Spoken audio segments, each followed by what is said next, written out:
पंजाब के मुख्यमंत्री भगवंत मान ने शनिवार को केंद्र सरकार पर संसदीय क्षेत्रों के चुनावी परिसीमन के जरिए राजनीतिक विरोधियों को खत्म करने की कोशिश करने का बड़ा आरोप लगा दिया। उन्होंने कहा कि लोकतंत्र को कुचलने की इस कोशिश के खिलाफ सभी समान विचारधारा वाली पार्टियां हाथ मिलाएंगी।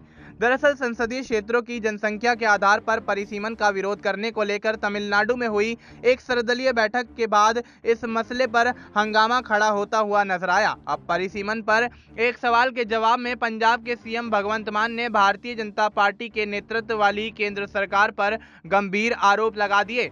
उन्होंने कहा कि परिसीमन को लेकर केंद्र की मंशा ठीक नहीं है। उन्होंने आरोप लगाया कि रणनीतिक रूप से उन राज्यों की संसदीय सीटें कम की जा रही हैं जहां भारतीय जनता पार्टी और उसके सहयोगी कमजोर हैं, जबकि उन राज्यों की सीटें बढ़ाई जा रही हैं जहां बीजेपी का विभाजनकारी एजेंडा फल फूल रहा है। पंजाब के मुख्यमंत्री ने कहा कि लोकतंत्र को कुचलने के लिए केंद्र सरकार के इस दमन के खिलाफ सभी समान विचारधारा वाली पार्टियां हाथ मिलाएंगी।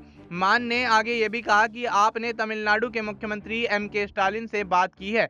स्टालिन से इस मामले पर बात की। उनके 2 मंत्री हमसे मिलने आ रहे हैं। हम यह पता लगाने की कोशिश कर रहे हैं कि वे कितनी सीटें बढ़ाना चाहते हैं और किन क्षेत्रों में।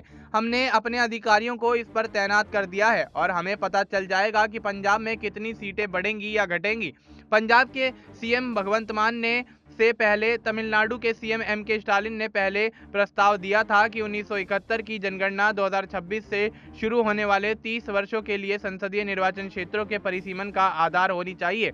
हाल ही में पंजाब कांग्रेस के नेता प्रताप सिंह बाजवा ने 2026 में होने वाले संसदीय निर्वाचन क्षेत्रों के परिसीमन पर गंभीर चिंता व्यक्त की और राज्य के सभी राजनीतिक दलों के नेताओं से इसके पक्ष और विपक्ष पर चर्चा करने और जरूरत पड़ने पर संयुक्त रूप से इसका कड़ा विरोध करने का आह्वान किया। प्रताप सिंह बाजवा ने कहा था कि चूंकि हम पंजाब से हैं, इसलिए पंजाब के सभी राजनीतिक दलों के नेताओं को एक मंच पर आकर यह सोचना चाहिए कि हम इस बारे में क्या कर सकते हैं। अब देखा जा रहा है कि इस मामले को लेकर पंजाब के अंदर हंगामा खड़ा होता हुआ नजर आ रहा है। अब देखना यही होगा कि क्या यहाँ भगवंत मान आने वाले समय में केंद्र सरकार को पंजाब की तमाम राजनीतिक पार्टियों के साथ मिलकर घेरते हुए नजर आएंगे। फिलहाल आपको इस मुद्दे पर क्या कुछ लगता है, आप अपनी राय हमें कमेंट करके बता सकते हैं। बाकी देश और दुनिया से जुड़ी तमाम जानकारी के लिए आप देखते रहिए SPN9 न्यूज।